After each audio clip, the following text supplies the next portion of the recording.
Kaidah fikih itu berbunyi al-muhafadzah 'alal qadimis shalih wal akhdhu bil jadidil aslah. Kita akan melestarikan, menjaga hal-hal baik yang sudah ada selama ini dan kemudian mencoba menggagas hal-hal pendidikan nasional pada masa akan datang.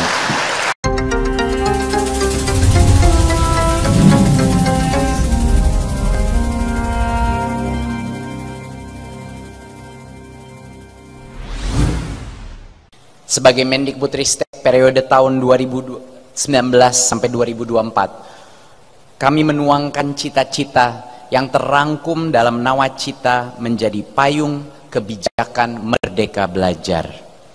Kebijakan ini berlandaskan prinsip-prinsip yang diwariskan oleh Bapak Pendidikan kita, Ki Hajar Dewantara, yaitu pendidikan yang berpusat kepada anak, yang memberi perhatian besar kepada penguatan karakter, yang menjunjung tinggi nilai-nilai kebinekaan, serta yang bertujuan untuk menciptakan lingkungan satuan pendidikan yang aman, yang nyaman, dan bebas dari segala bentuk kekerasan.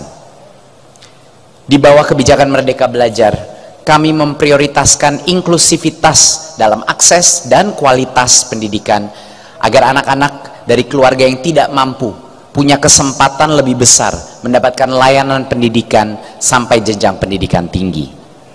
Adapun penggunaan teknologi untuk mengakselerasi capaian berbagai target pembangunan pendidikan sebagaimana tertuang dalam RPJMN 2020 sampai 2024. Kami terjemahkan lebih lanjut dalam rencana strategis Kemendikbudristek 2020-2024 dan rencana kerja tahunan selama 5 tahun terakhir. Untuk ranah pendidikan tinggi, riset dan teknologi, Merdeka Belajar Kampus Merdeka telah mendekatkan dunia akademik, dunia industri, juga masyarakat, mendorong lahirnya berbagai inovasi yang berdampak dan mengakselerasi perwujudan kampus-kampus di Indonesia sebagai perguruan tinggi kelas dunia. Dan selama 5 tahun terakhir ini kami menguatkan ekosistem kebudayaan Indonesia dengan berlandaskan pada mandat Undang-Undang Pemajuan Kebudayaan, yaitu melestarikan, mengembangkan, dan memanfaatkan kebudayaan. Di antaranya adalah program abadi kebudayaan dan revitalisasi bahasa daerah yang melibatkan gotong royong seniman, pelaku budaya, pelestari bahasa, dan masyarakat luas dalam mengembangkan kekayaan pengetahuan Nusantara.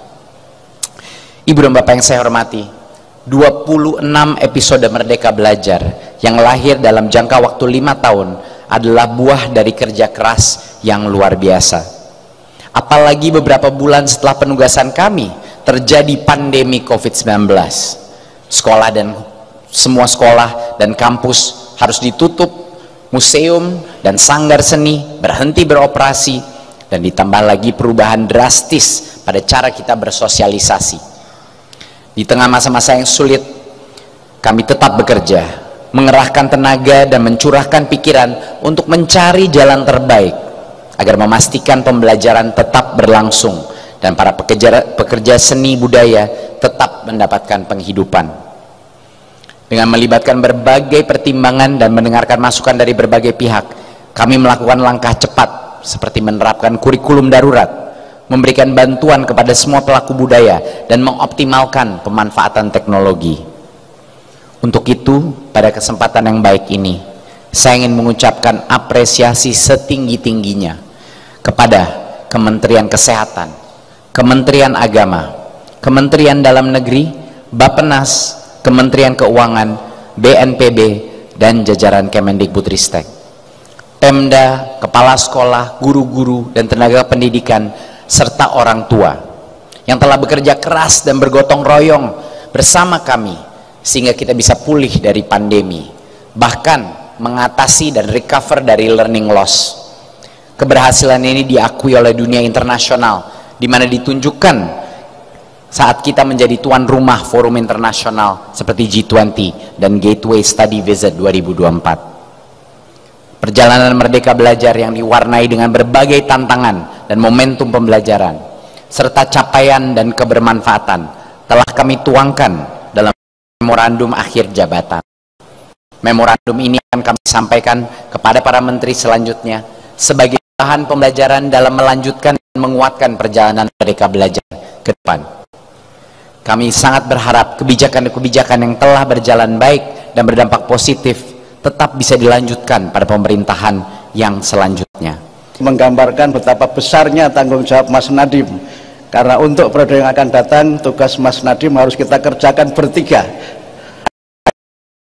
You have very big responsibility to make education in Indonesia better. Saya tentu tidak akan menyampaikan banyak hal pada kesempatan ini, tapi terkait yang disampaikan Mas Nadiem, saya ingin menjawabnya dengan kaidah fikih untuk menunjukkan saya ini orang UIN. Kaidah fikih itu berbunyi al-muhafadzah 'alal qatimis shalih wal akhdhu bil jadidil aslah. Kita akan melestarikan, menjaga hal-hal baik yang sudah ada selama ini dan kemudian mencoba menggagas hal-hal pendidikan nasional pada masa akan datang. Yang berikutnya saya ingin berterima kasih kepada